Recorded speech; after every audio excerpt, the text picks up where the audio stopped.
Shalom anak-anak semuanya. Apa kabar? Semoga kalian selalu sehat ya. Dan semoga selalu dalam lindungan Tuhan yang Maha Kuasa. Anak-anak, jangan lupa dan jangan lelah-lelahnya untuk selalu menjaga kesehatan diri kalian dengan minum air putih yang secukupnya, makan makanan yang bergizi, jaga kebersihan diri, dan jangan lupa, meskipun hanya di rumah saja, tetap olahraga secara teratur, meskipun itu hanya olahraga ringan, supaya badan kalian tetap sehat, bugar, segar, dan selalu semangat berkonsentrasi dalam belajar. Bertemu lagi dengan saya, Bu Desti. Nah, anak-anak,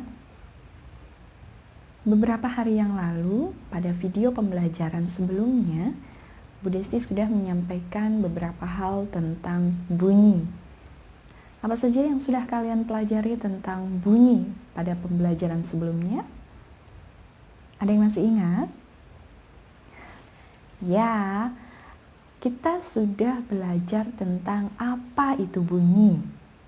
Kemudian, apa saja syarat-syarat bunyi, apa saja sifat-sifat bunyi, sumber bunyi, dan jenis-jenis bunyi. Ya, kalian sudah tahu bahwa bunyi itu adalah apa ya? Masih ingat? Ayo, yang lupa dibuka kembali catatannya atau dibuka kembali video pembelajaran sebelumnya. Apa itu bunyi? Siapa yang sudah ingat? Ya, bunyi adalah sesuatu yang dihasilkan dari benda yang bergetar. Bunyi termasuk gelombang longitudinal, di mana arah rambatnya sejajar dengan arah getarannya. Ya, kalau kita ibaratkan, ketika kita bermain tali itu akan bergetar sejajar. Ya, kurang lebih arah getaran bunyi seperti itu. Baik. Kemudian kemarin kita juga sudah membahas apa saja syarat-syarat bunyi. Masih ingat apa saja syarat-syarat bunyi? Yang pertama, harus ada benda yang bergetar. Yang kedua, harus ada medium perantara. Lewat medium perantara apa saja bunyi itu bisa merambat? Ya, betul. Melalui medium zat padat, melalui medium zat cair, dan melalui medium zat gas atau udara. Nah, pada kesempatan kali ini, Bu Desti akan sedikit membahas lebih jauh tentang pembuktian bahwa bunyi dapat merambat melalui 3 zat ini. Pembuktian bahwa bunyi bisa merambat melalui zat padat, zat cair, dan gas atau udara.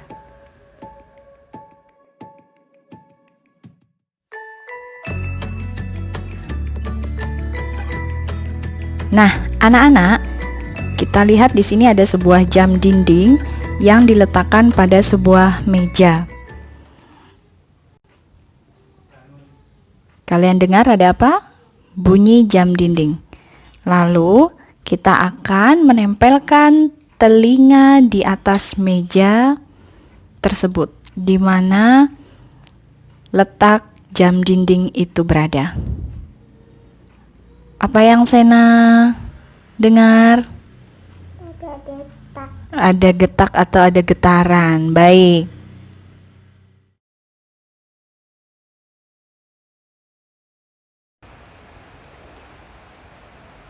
Baik anak-anak, untuk percobaan yang berikutnya kita akan membuktikan bahwa bunyi dapat merambat melalui medium zat cair.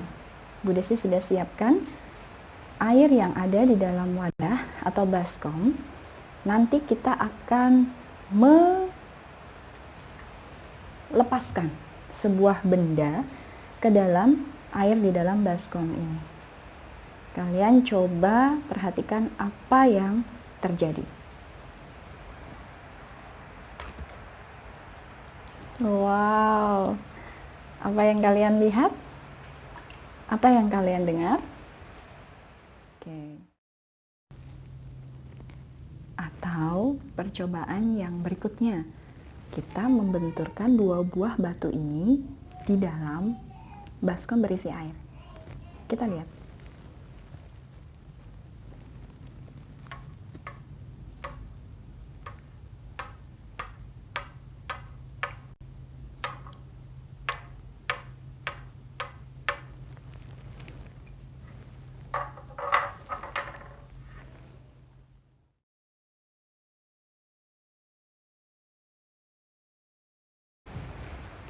Baik, anak-anak, percobaan kali ini akan membuktikan bahwa udara dapat merambat melalui benda gas.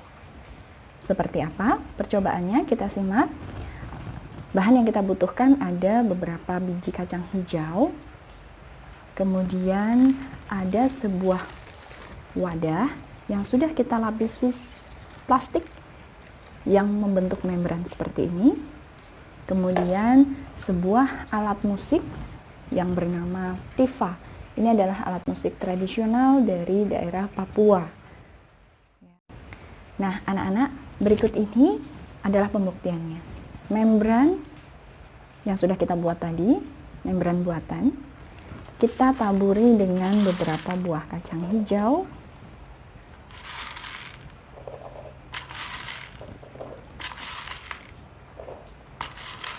Kita letakkan kacang hijau di atas membran buatan yang telah kita buat tadi.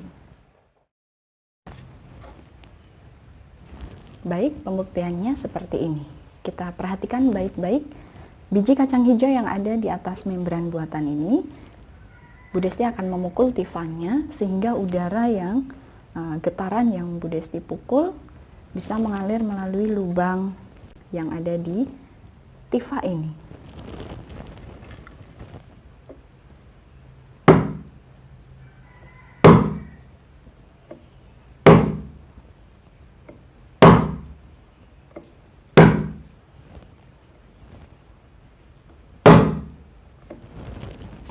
Nah, apa yang kalian lihat dengan biji kacang hijau yang ada di atas membran ini? Ya, biji kacang hijau akan melompat-lompat. Padahal mulut dari lubang tifa ini tidak Bu Desti tempelkan. Tapi biji kacang hijaunya bergerak. Itu artinya bahwa getaran bunyi yang dihasilkan dari alat musik ini mengalir melalui udara di lubang sini, sehingga menggerakkan biji kacang hijaunya. Nah, anak-anak, dari beberapa percobaan tadi kita sudah bisa membuktikan bahwa salah satu syarat bunyi bisa terdengar adalah harus melalui medium perantara. Medium itu bisa berupa benda padat, benda cair, atau benda gas berupa udara. Baik, anak-anak, selanjutnya kita akan membahas tentang sumber bunyi.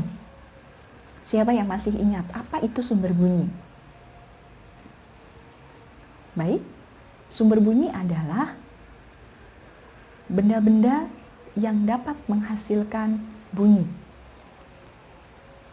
Nah, untuk mengulas lebih jauh, coba kita perhatikan tayangan berikut ini.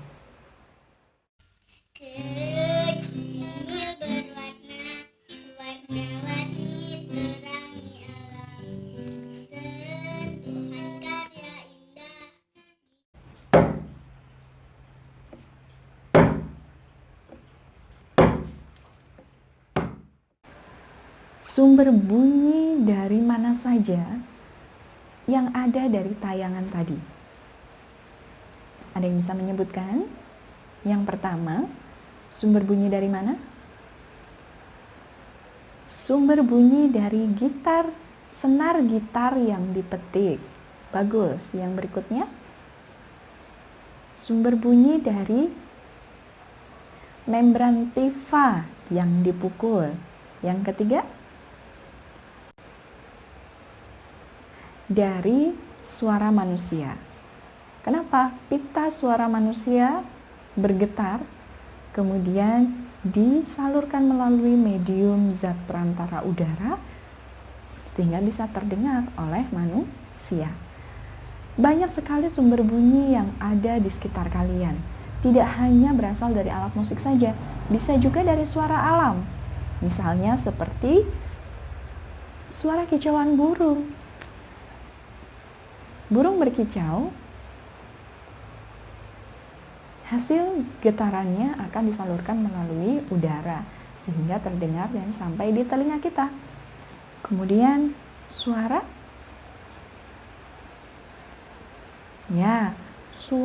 hewan yang misalnya ayam berkokok atau anjing bisa terdengar oleh telinga kita. Padahal kita berada cukup jauh dari sumber suara itu. Yang penting jaraknya tidak terlalu jauh, masih terjangkau oleh telinga kita untuk mendengar, maka bunyi dari alam bisa kita dengar dengan baik sepanjang frekuensinya berkisar antara 20 Hz hingga 20.000 Hz.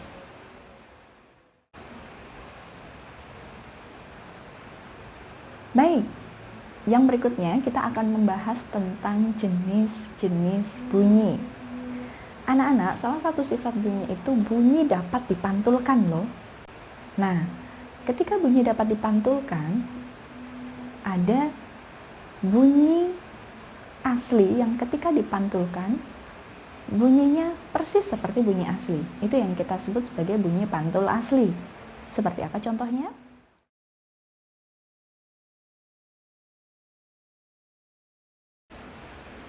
Kemudian bunyi pantul yang kita sebut dengan gaung. Gaung adalah bunyi pantul yang terdengar hampir bersamaan dengan datangnya bunyi asli. Seperti apa contohnya? Kita lihat. Sumurnya kering. Jenis bunyi yang berikutnya adalah gema. Nah, gema di sini merupakan bunyi pantul yang terdengar setelah bunyi asli selesai. Contohnya seperti berikut. Bunyi kedua yang didengar itu adalah gema. Gema merupakan bunyi pantul yang terdengar setelah bunyi asalnya terdengar lebih dahulu. Ada interval waktu antara terdengarnya bunyi asal dan bunyi pantul. Gema dapat dihasilkan dari pantulan bunyi oleh bangunan, bukit-bukit, dan karang yang cukup jauh. Anak-anak, jika kita berbicara masalah bunyi, tadi Ibu Desi sudah sampaikan bahwa tidak terlepas dari yang namanya indera pendengaran. Karena salah satu syarat bunyinya harus ada indera pendengaran yang kondisinya sehat. Nah, anak-anak, indera pendengaran kita yang kita sebut dengan telinga memiliki bagian-bagian tertentu yang setiap bagiannya memiliki fungsi masing-masing. Untuk penjelasan lebih jauhnya tentang indera pendengaran manusia, yaitu telinga, mari kita simak penjelasan berikut ini. Tahukah kamu, telinga kita terbagi menjadi 3 bagian. Ada telinga luar, telinga tengah, dan telinga dalam.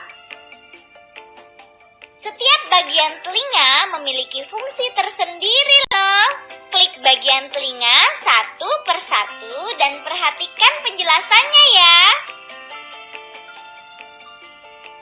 Telinga luar. Pada bagian ini, telinga menampung gelombang bunyi teman.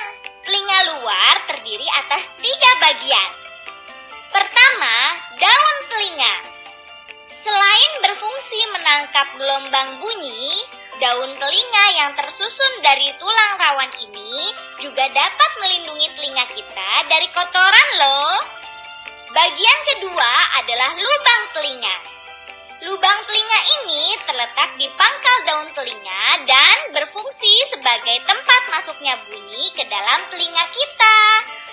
Bagian ketiga adalah saluran pendengaran. Saluran pendengaran merupakan penghubung lubang telinga dengan gendang telinga. Saluran pendengaran ini berfungsi untuk meneruskan gelombang bunyi ke gendang telinga kita, teman. Klik bagian telinga satu persatu dan perhatikan penjelasannya ya. Telinga tengah. Pada bagian ini, gelombang bunyi diteruskan ke telinga dalam melalui tulang pendengaran. Telinga tengah terdiri atas gendang telinga atau membran timpani. Gendang telinga ini berupa selaput tipis yang peka terhadap bunyi loh. Gendang telinga berfungsi menerima gelombang bunyi yang ditangkap daun telinga. Gendang telinga kita akan bergetar saat menerima gelombang bunyi, teman. Tulang pendengaran. Tulang pendengaran terdiri atas tulang martil, tulang landasan, dan tulang sanggurdi. Ketiga tulang ini menghubungkan gendang telinga dengan tingkap jorong yang berada di telinga dalam. Tulang pendengaran berfungsi untuk meneruskan gelombang bunyi dari gendang telinga. Saluran Eustachius merupakan saluran penghubung telinga tengah dan rongga mulut. Saluran ini berfungsi untuk menyeimbangkan tekanan udara di dalam dan di luar telinga kita. Klik bagian telinga satu persatu dan perhatikan penjelasannya ya. Telinga dalam. Pada bagian ini, gelombang bunyi diubah menjadi rangsangan bunyi. Bagian-bagian telinga dalam adalah tingkap oval. Tingkap oval atau tingkap jorong merupakan celah berbentuk lonjong yang terhubung dengan tulang sanggurdi. Tingkap oval ini berfungsi meneruskan gelombang bunyi dari tulang pendengaran ke rumah siput. Tingkap bundar. Tingkap bundar merupakan celah berbentuk lingkaran yang terhubung dengan gendang telinga. Tingkap bundar berfungsi meneruskan gelombang bunyi dari telinga tengah ke rumah siput. Koklea. Koklea atau rumah siput ini berbentuk tabung seperti cangkang, teman. Rumah siput ini berisi ujung-ujung saraf pendengaran dan cairan endolimfe. Rumah siput berfungsi menerima gelombang bunyi yang menjadi rangsangan bunyi untuk diteruskan ke saraf pendengaran. Saraf pendengaran. Saraf pendengaran berfungsi untuk menerima rangsangan bunyi dari rumah siput yang selanjutnya dikirim ke otak kita, teman. Saluran setengah lingkaran. Saluran setengah lingkaran terdiri dari 3 saluran yang terhubung dengan tingkap jorong. Saluran setengah lingkaran ini berfungsi sebagai alat keseimbangan tubuh kita loh. Baik anak-anak, sekian dulu pembahasan kita tentang materi bunyi beserta alat pendengarannya. Jangan lupa tetap jaga kesehatan dan tetap semangat belajar. Kita akan ketemu lagi pada video pembelajaran berikutnya. Sampai jumpa.